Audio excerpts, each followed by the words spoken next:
This platform is moving inside a real Unreal Engine 5.5 game mode run. The motion is compiled C++, not a timeline or a blueprint graph. In this lesson, we will create the mesh and light components, save the starting position in BeginPlay, advance elapsed time through tick, convert time into a deterministic ping-pong alpha, and test the exact path at 0, 1, 2, 3, and 4 seconds. Then we will compare real runtime frames and verify the endpoint logs. The constructor creates one scene root, one static mesh, and one point light. The mesh uses an engine cube scaled into a platform, while the cyan light keeps it readable against the stage. Primary actor tick is enabled because this class performs continuous motion. Travel offset defaults to 600 centimeters along Y, and one-way time defaults to 2 seconds. Those are reusable class defaults. The world location is deliberately not captured here because a constructor can run before the actor belongs to the gameplay world.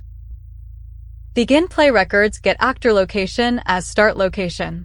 That makes the movement relative to wherever the level designer placed the actor. The end is simply start location plus travel offset. Elapsed time resets to 0, the direction state resets, and the runtime log prints the start, end, and one-way duration.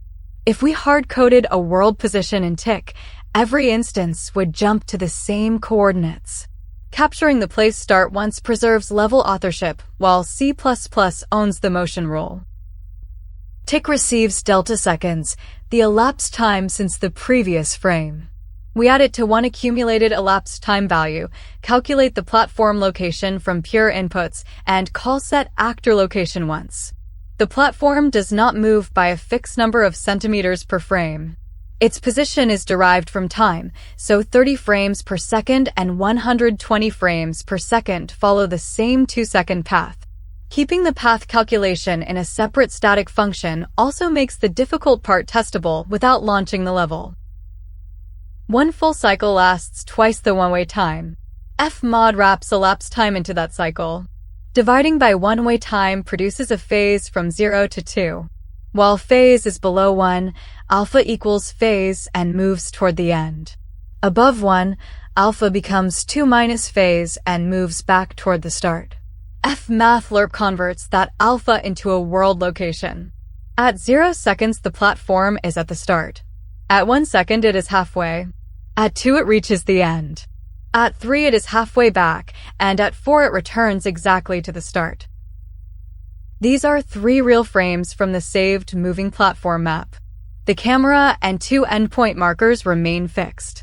The cyan platform begins near the start marker, crosses the center roughly 1 second later, and reaches the far marker roughly another second later. Because the frame only changes the platform position, the evidence is easy to audit. It is not a camera pan or a cropped still pretending to be movement. The same Unreal run continues back toward the start after the endpoint. The output log provides a second form of runtime evidence. BeginPlay records the start, end, and 2-second one-way time. When the triangle wave changes direction, the actor prints reached end with the current location. On the next direction change, it prints reached start. The log does not replace visible runtime proof, and a screenshot does not replace the state trace. Together they show that the compiled class entered gameplay moved through the intended endpoints and reverse direction instead of teleporting once. The automation test calls calculate platform location directly. It verifies start at 0 seconds, halfway at 1, end at 2, halfway back at 3, and start again at 4. It also protects the default 2-second duration, 600 centimeter offset, tick policy, mesh, and light. The test passed in Unreal's automation framework before the video was rendered. This is the AI-friendly loop we want. Write a small deterministic function, compile it, test exact states, run the real level, and compare the visible effect with the logs. The reusable pattern is 4 steps. Store the place start during BeginPlay. Advance one elapsed time value with delta seconds. Calculate a deterministic position from start, offset, time, and duration. Apply that position once per tick.